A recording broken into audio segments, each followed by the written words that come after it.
Hi everyone, welcome back to my channel. Thank you so much for clicking on this video. Today you're going to get ready with me, but this isn't really a tutorial or anything. It's more of like a chit chat, something that's really been on my mind a lot lately. So I'm going to do my makeup while we talk just because it would be boring probably to see me sit here and stare into the camera and talk. So again, this is not a tutorial. I don't think I have perfect technique or anything. It's more of a chit chat, get ready with me sort of video. So if you like this kind of content, please click the like button, leave me a comment, and please subscribe if you want to see more of this kind of content. So today is a topic that is very important to me. It's a very big part of my life. I am a stepmom. I married my husband almost 8 years ago. And he has 3 children. And they were, from the beginning, I knew that they were his whole life. And I knew that going in. So I was kind of in a unique situation, and I'll do another video about this, but I was in a unique situation. I don't have children. I don't want biological children. I didn't when I met him. I knew that that just wasn't my path. And so I am a stepmom. I am a child-free stepmom. That is who I am. And when you meet a man who has children, people have lots of opinions, especially if you yourself don't have children. So this video is all things not to say to your stepmom friends. And this could apply to stepdads as well, but again, I just don't have that experience. I'm a stepmom, so this is what I experienced as a stepmom, and that I think other stepmoms probably won't want to hear either. Every situation is different, of course.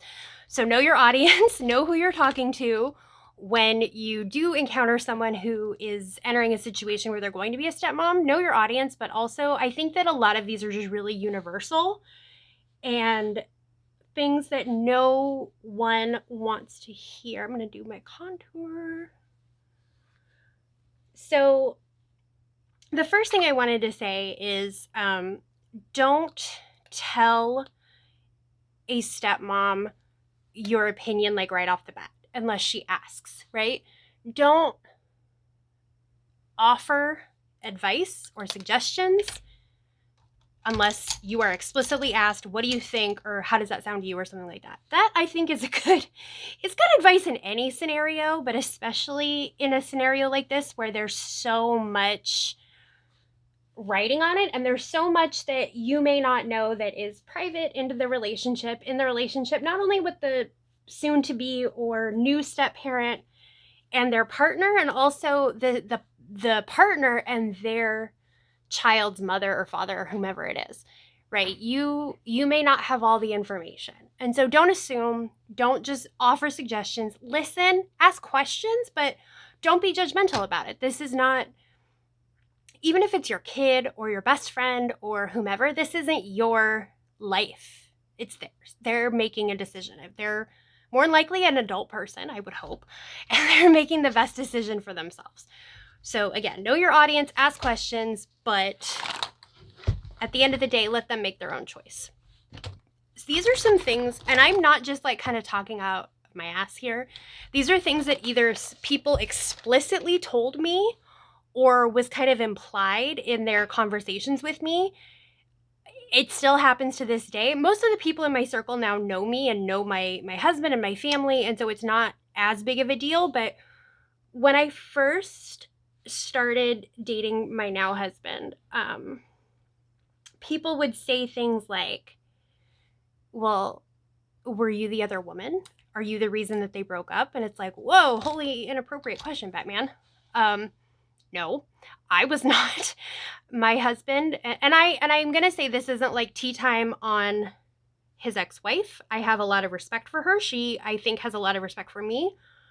I am never, ever going to put anything on this channel or in my social media or out in the world that is going to disrespect her. Even if she may do things I don't agree with, I probably do things she doesn't agree with. We're not BFFs, but we're great co-parents.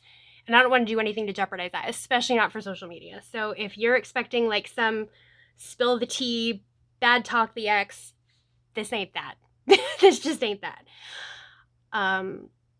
But really don't don't ever say like, oh, were you the other woman?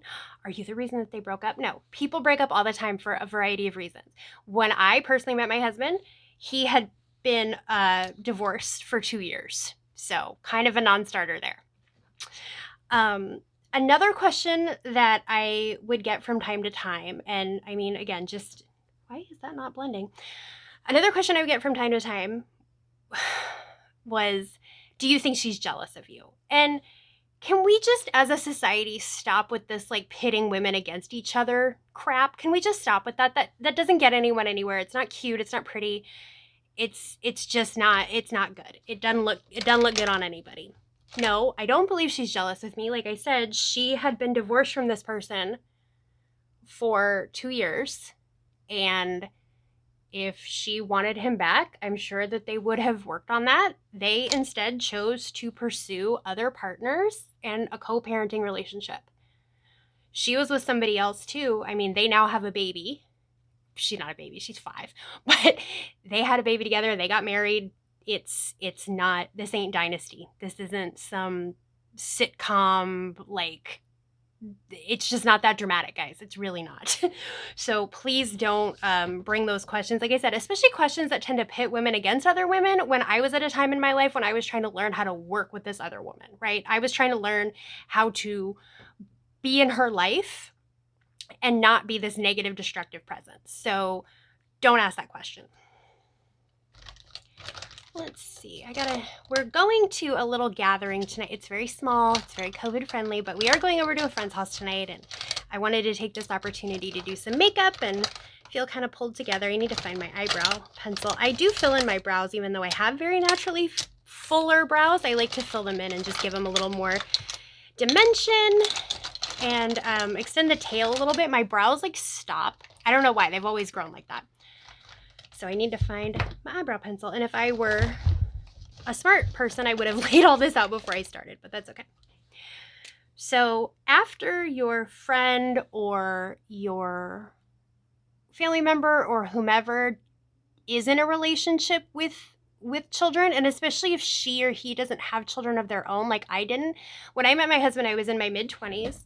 I was living by myself. I was happily child-free, and I'll do another video. I want to do a video about child-free friends and child-free people, but I was a child-free person. I don't hate kids. Obviously, I don't hate kids. I love kids. I'm that person at like the cookout or the family barbecue or something that's like on the floor playing with little kids. I have nieces and nephews. I have godchildren. I love kids. I just didn't feel in me that it was up to me to be a mother. So, granted, I thought I knew what I was getting into. We all do, right?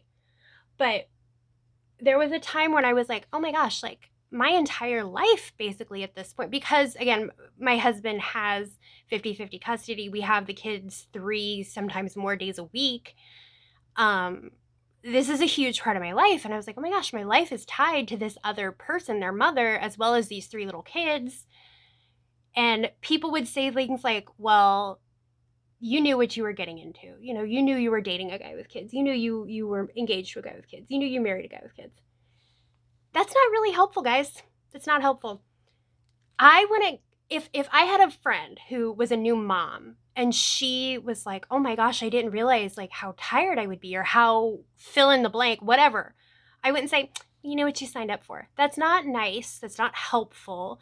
And no, we don't always know what we sign up for. I don't know of a single person who says, you know what, when I grow up, I'm going to be in a blended family. I'm going to help raise children that I didn't make.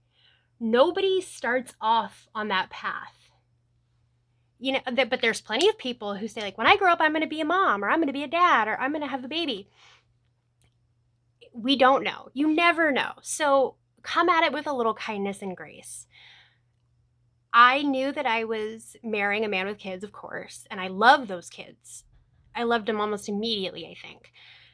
But at the same time, you can't gauge how much your life is going to change. And there's a big difference between knowing something in your brain and experiencing it on a day-to-day basis, right? You can know what you know what surgery feels like. You can know what going on a roller coaster is going to feel like, and then there's doing it, and there's experiencing it and living it. So again, people don't want to hear, you knew what you signed up for, you knew what you're getting into.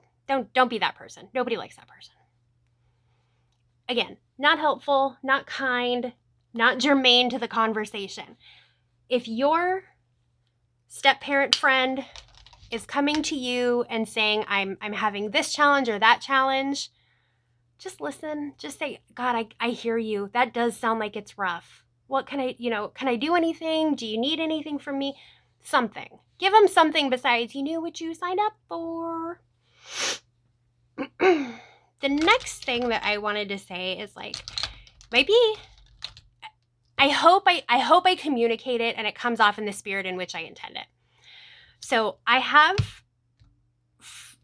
family members who have dropped the phrase on me, you're not a mom, you don't understand. Okay. I've also had people go, oh, of course you're a mom. Of course you're a mom. You're a mom. You've got kids at the house. You get it. Spoiler alert. No, I don't, not because I don't know what the day-to-day of raising children is, because I'd like to think I'm a very involved, present step parent. I mean, I have taken care of them when they are sick. I've driven them to school. I've done the whole field trip thing. I go to the school plays. I help with spelling bees. I've helped with science fair. I've been in it. Okay, like I said, they're in my house, and I know that not every step parent has that luxury. I know that some bio parents, their custody arrangement is different. They don't have the ability to be as present in their kid's life, and that doesn't mean that they're not present or they're not a good parent, but it's just different doing it day to day. And so there's all kinds of situations, but some people will look at my situation and say like, well, no, you're totally a mom, or then at the end of the day, they still try to gatekeep and say, well, you're not a mom, you don't understand. And I get both ends of that spectrum thrown at me sometimes, so it's a little weird. It's like, what am I, guys? What am I in your eyes? But no, I'm not a mom, and I've always been very upfront and very open about that. I'm not a mom. I'm a parent, and I will claim that until the cows come home. I am a parent. My husband and I talked about this whenever we were dating and it was getting serious. And I said, like, I can't just live in a house with these kids and not have some sense of ownership, like, over what happens or over the situation. Like, I deserve, and all people, step parents and parents alike in whatever your situation, you deserve to have a say in what happens in your own home and how you are treated and what the basic kind of ground rules are. Everyone deserves that. There's a base layer of respect. When the girls were little too, if they would like ask me first, like, can you put my cup in the sink? Can you do this? Can you do that? Like, of course I would do things for them and I would take care of them, but there's certain things where I'm like, listen, I was not put on this earth to be your maid. And I feel like moms should say that too. Moms and dads too. We were not put on this earth to be their maids. We are not here to cater and to just bend over backwards. Like, I'm here to be your parent, and I enforce the rules just like their dad does. If there's a consequence that needs to be thrown down, he does it, but I back him up. It has to be. I'm not just here as like some shadowy figure who can occasionally give you rights. No, like, I want to be an active, present part of their life. And I think that they see that, and I hope that they would respect that and see that that's a thing that I did from a place of love and a place of wanting to just be like I said, a really positive presence in their life. So yeah, don't feel, if you meet a stepmom or a stepdad for that matter, I assume, don't feel like you have to qualify their position in that child's life. Don't feel like you have to say, like, oh, well, you're still a mom, you're still a dad. No, it's okay. I don't mind not being their mom. They have a mom. They don't need me to be their mom. They need me to be, like I said, a consistent, positive presence in their life. So don't feel like you have to, like, it's not, stepmom isn't a bad word outside of Disney movies, right? It's just, I'm a woman who married your father and loves you to pieces. And I'm in your life and I'm in your home and you're in my home, and we're going to make the best of this. So don't feel like you have to qualify that when you're talking to step parents. I need to lean into the camera because I can't do eyeliner unless I'm like right up on the camera, so I'll be right back. So the other thing that I would hear from people, and I like to assume the best. I like to assume that people were just wondering about my situation and my kind of relationship with the kids, but especially when my husband and I were engaged and I was becoming a more permanent part of the kid's life, they would say like, "Oh, do they hate you? Are you the wicked stepmom? Like, do they throw the you're not my mom line at you?" And it's like, really? It's your first instinct to ask a step parent is, do they hate you? First of all, why would they? I mean, they have adults in their life. I'm trying to like look in the mirror and look at the camera at the same time. They have adults in their life that respect each other. When I was dating my husband, I never heard him say anything really truly disparaging about his ex-wife. I don't think I would have married a man that was with a woman for that long and had 3 children and could talk about her in a really terrible light to a woman he was dating. I just don't think that that's for me. And so when the kids met me, they were like, you know, you make my dad happy. They saw him happy around me. They saw me making an effort to get to know them and to spend time with them. And I still make that effort every day. It is an effort, just like any relationship. And I'm sure just like in bio-parent land, you have to make an effort to remain close to your children. I'll never forget one time I was at the library with my oldest stepdaughter and I was helping her with some homework. And she happened to run into a little girl that she knew, and the little girl was like with her grandma.